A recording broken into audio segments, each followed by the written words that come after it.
தாவேகா தலைவர் விஜய் போட்டியிடும் திருச்சி கிழக்கு தொகுதியில் வெற்றி பெறப்போவது யார்? வெளிவந்த பிரம்மாண்ட கருத்து கணிப்பு முடிவுகள். உச்சகட்ட அதிர்ச்சி. அதாவது தமிழக அரசியல் களம் இப்போது திருச்சியை சுற்றி சுழல தொடங்கியிருக்கிறது. அதற்கு காரணம் தாவேகா தலைவர் விஜய் நேரடியாக களமிறங்குவதால் ஸ்டார் அந்தஸ்து பெற்ற திருச்சி கிழக்கு தொகுதியில் யார் வெற்றி பெறப் போகிறார்கள் என்ற பரபரப்பு பற்றி எரிய தொடங்கியுள்ளது.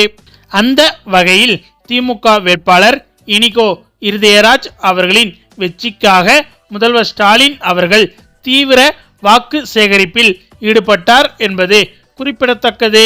அதாவது திருச்சி காந்தி மார்க்கெட் பகுதி விடியற்காலையிலேயே சுறுசுறுப்பாக இருக்கும் இடம். அங்கு வியர்வையும் காய்கறி வாசனையும் கலந்திருக்க திடீரென முதல்வர் ஸ்டாலின் அவர்கள் என்ட்ரி கொடுத்ததும் வியாபாரிகளும் பொதுமக்களும் திகைத்து போய்விட்டார்கள்.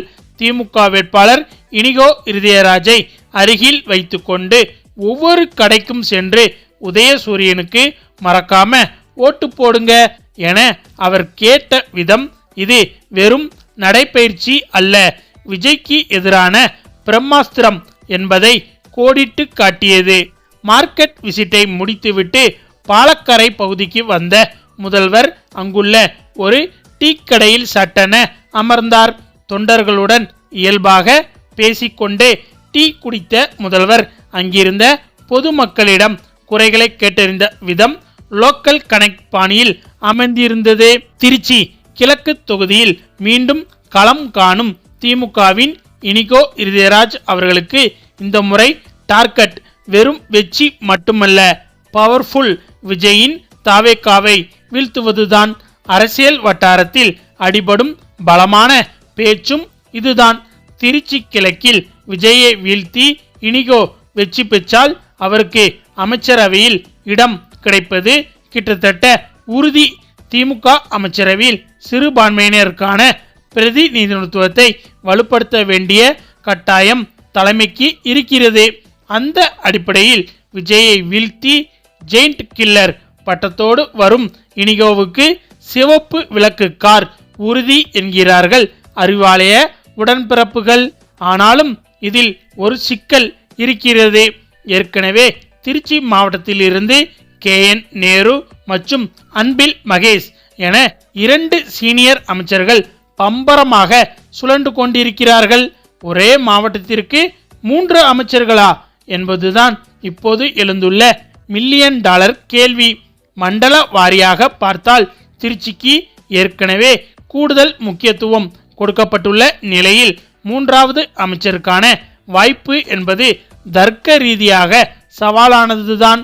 ஆனாலும் சிறுபான்மை முகம் என்கிற அடையாளம் மற்றும் விஜயை வீழ்த்தியவர் என்ற கெத்து ஆகியவற்றை வைத்து பார்த்தால் இந்த லாஜிக் உடைய வாய்ப்பு இருக்கிறது என்று அரசியல் விமர்சகர்கள் கூறுகிறார்கள். மேலும் திருச்சி என்றாலே எப்போதும் அரசியல் கட்சிகளுக்கு திருப்பு முனையாக திகழும் என்பது குறிப்பிடத்தக்கது.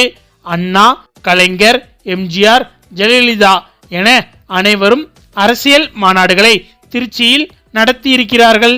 முன்னாள் முதல்வர் MGR திருச்சியில் போட்டியிடவில்லை என்றாலும் கூட இங்குதான் அதிக அளவிலான பொதுக்கூட்டங்களை நடத்தி தேர்தலில் வெற்றி பெற தேவையான யுக்திகளை கையாண்டார்.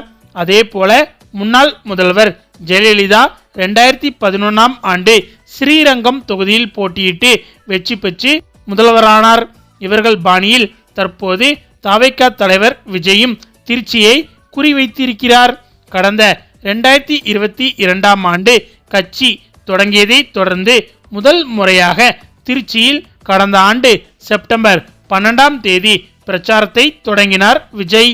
கிழக்கு தொகுதிக்கு உட்பட்ட மரக்கடையில் அந்த பிரச்சாரம் நடந்தது. தொண்டர்கள் பல மணி நேரம் காத்திருந்த நிலையில் பிரச்சார வாகனத்தில் மைக் வேலை செய்யாததால் விஜய் பேசிய பேச்சு தொண்டர்களுக்கு புரியாததால் ஏமாற்றம் அடைந்தனர். தொண்டர்களை மணிக்கணக்கில் காக்க வைத்தார். முதல் முறை திருச்சியில் தொடங்கிய பிரச்சாரம் கடைசியில் சொதப்பலாக மாறிவிட்டது.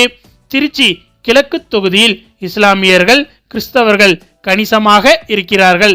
இவர்களை குறிவைத்துதான் விஜய் திருச்சி கிழக்கு தொகுதியில் களமிறங்கி இருக்கிறார். திருச்சி கிழக்கு தொகுதி முழுவதுமாக நகர்ப்புறத்தை கொண்டு அமைந்தது. திமுக சார்பில் கடந்த தேர்தலில் போட்டியிட்ட இனிகோ இருதயராஜ் அதிமுக முன்னாள் அமைச்சர் வெல்லமண்டி நடராஜனை வீழ்த்தி தன் பலத்தை நிரூபித்தார். இனிகோ இருதயராஜ் எம்எல்ஏவாக பொறுப்பேற்றது முதல் மக்கள் பணியை சற்றும் சளைக்காமல் முழு நேரமும் செய்தார் என்பது குறிப்பிடத்தக்கது. இதனால் அவர் மக்களால் கொண்டாடப்பட்டு வருகிறார். 2026 தேர்தலில் திருச்சி கிழக்கு தொகுதியில் அதிமுக சார்பில் ராஜசேகரனும் நாம் தமிழர் கட்சி சார்பில் கிருஷ்ணசாமியும் போட்டியிட இருக்கிறார்கள். திருச்சி கிழக்கு தொகுதி இறுதி வாக்காளர் பட்டியல் படி 2 லட்சம் வாக்காளர்கள் இடம்பெற்றிருக்கிறார்கள். அவர்களில் 1 லட்சத்திற்கும் அதிகமானோர் பெண்கள். அதோடு இங்கு கிறிஸ்தவர்கள் வாக்கு 70,000த்திற்கும் மேல் இருக்கிறது. இஸ்லாமியர்கள் வாக்கு 20,000த்திற்கும் மேல் இருக்கிறது. 33% அதிகம் உள்ள இளம் வாக்காளர்கள் ஆதரவு விஜய்க்கு சாதகமாக இருக்கக்கூடும். இந்த கணக்கை வைத்துதான் விஜய் திருச்சியில் போட்டியிட முடிவெடுத்துள்ளதாக தகவல் வெளியாகி இருக்கிறது. மேலும் இது குறித்து திருச்சி கிழக்கு தொகுதி மக்கள் கூறுகையில், சினிமாவில் அவரை ரசித்தாலும் மக்களுக்காக அரசியலில் அவர் எந்த அளவிற்கு களமாடுவார் என தெரியவில்லை.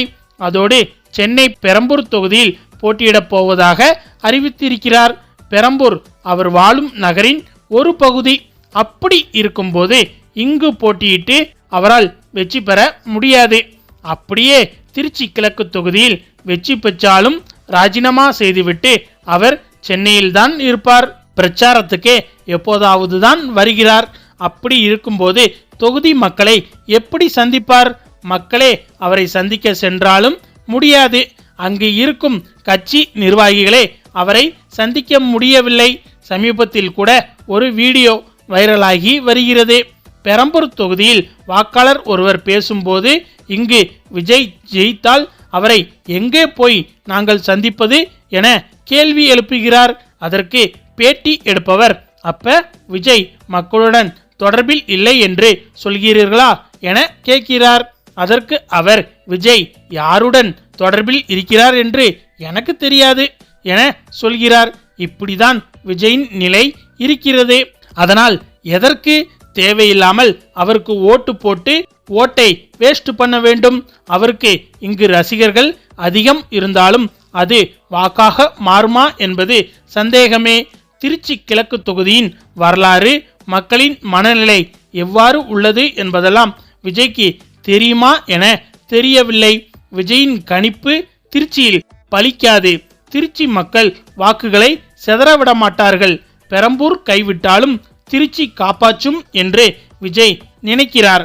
ஆனால் அது ஈடேறாது என்பதே கள நிலவரமாக இருக்கிறது என்பது குறிப்பிடத்தக்கது. மேலும் தன்னுடைய செயல்பாடுகளால் மக்கள் அன்பை பெற்றவர் என்ற வகையில் தற்போதைய எம்எல்ஏ இனிகோ இருதயராஜுக்குத்தான் வெற்றி வாய்ப்பு அதிகமாக உள்ளது. இதை உறுதி செய்யும் வகையில் பிரபல தேர்தல் கருத்து கணிப்பு நிறுவனமான லோக்போல் கருத்து கணிப்பின்படி திமுக வேட்பாளர் இனிகோ இருதயராஜுக்குத்தான் வெற்றி வாய்ப்பு அதிகமாக இருக்கிறது என்று முடிவுகள் வெளிவந்துள்ளது என்பது குறிப்பிடத்தக்கது. ஓகே ஃப்ரெண்ட்ஸ், இதை பற்றிய உங்களுடைய கருத்துக்களையும் மறக்காமல் கமெண்ட்ல சொல்லுங்க. மேலும் இந்த வீடியோ பிடிச்சிருந்தா லைக் பண்ணுங்க, ஷேர் பண்ணுங்க, நம்ம சேனலை மறக்காம சப்ஸ்கிரைப் பண்ணுங்க. தேங்க்ஸ் ஃபார் வாட்சிங்.